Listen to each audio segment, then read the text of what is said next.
안녕하세요. 광의병원의 박경우 원장입니다. 코로나19 팬데믹이 만 2년을 넘어선 가운데 해외에서는 코로나19에 감염됐다가 완치된 사람이 갑자기 코로나 증상이 나타나가지고 코로나19 후유증에 주목하고 있습니다.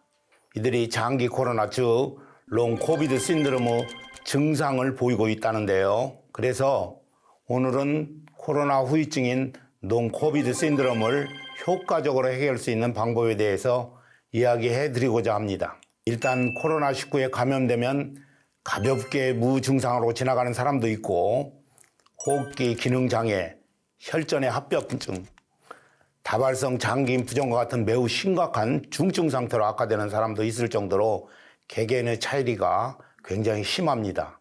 하지만 반드시 코로나19에 감염되지 않도록 주의해야 할 사람이 있습니다. 바로 만성 심장질환, 호흡기 질환이 있는 사람은 중증으로 악화될 위험이 크기 때문에 더욱더 조심해야 합니다. 아울러 코로나19에 감염되었다 해서 얼마 동안 앓고 나면 나아야 되겠지 하는 생각을 해서는 안 됩니다.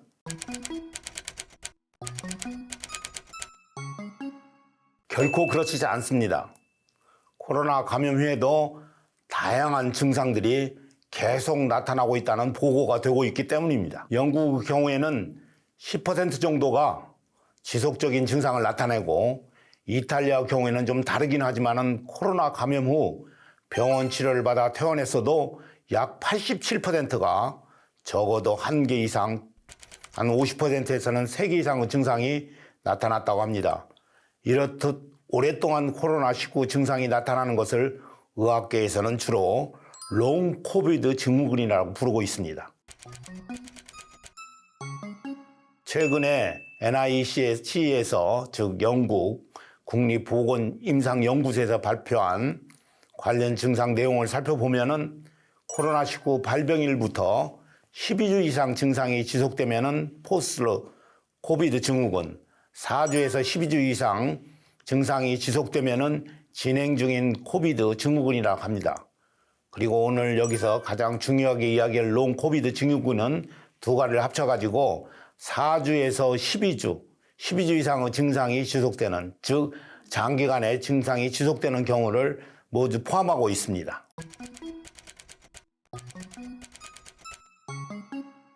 해당 논문을 보면은 2020년 8월에 코로나에 확진된 28세의 건강한 여성의 사례를 소개하고 있습니다.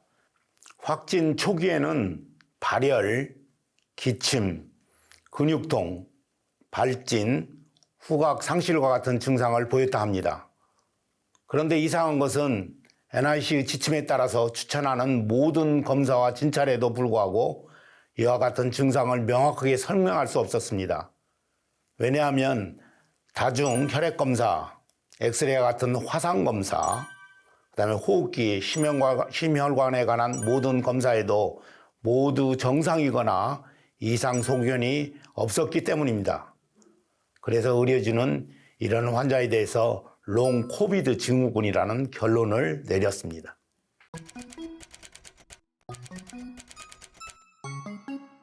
예, 맞습니다. 후유증이라고 흔히 그러죠. 요즘에 워낙 코로나 확진자가 폭발적으로 늘어나 보니 주변에 자가격리 기간이 끝난 지 몇 주가 지났는데도 계속 피곤하거나 컨디션이 좋지 않아 집중력이란지 기억력이 떨어지는 분들을 자주 봤을 겁니다. 이런 분들이 대표적인 롱 코비드 증후군이라고 보시면 됩니다.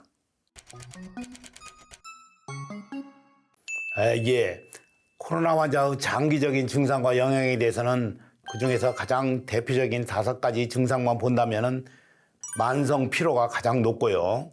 그 다음에는 두통과 주의력 장애, 탈모, 호흡곤란 등이 있습니다.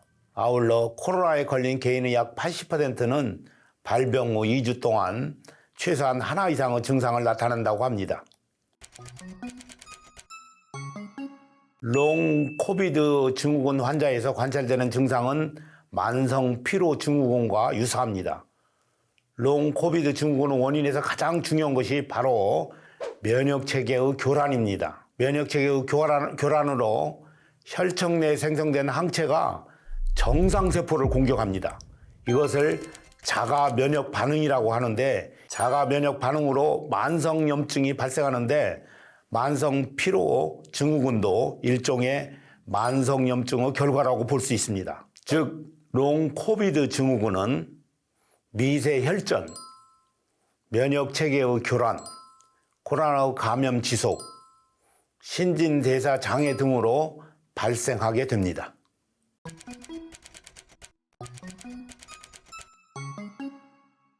코로나 발병 후 4주 이상의 증상이 지속되는 환자, 특히 고위험군 환자들이 조심해야 됩니다.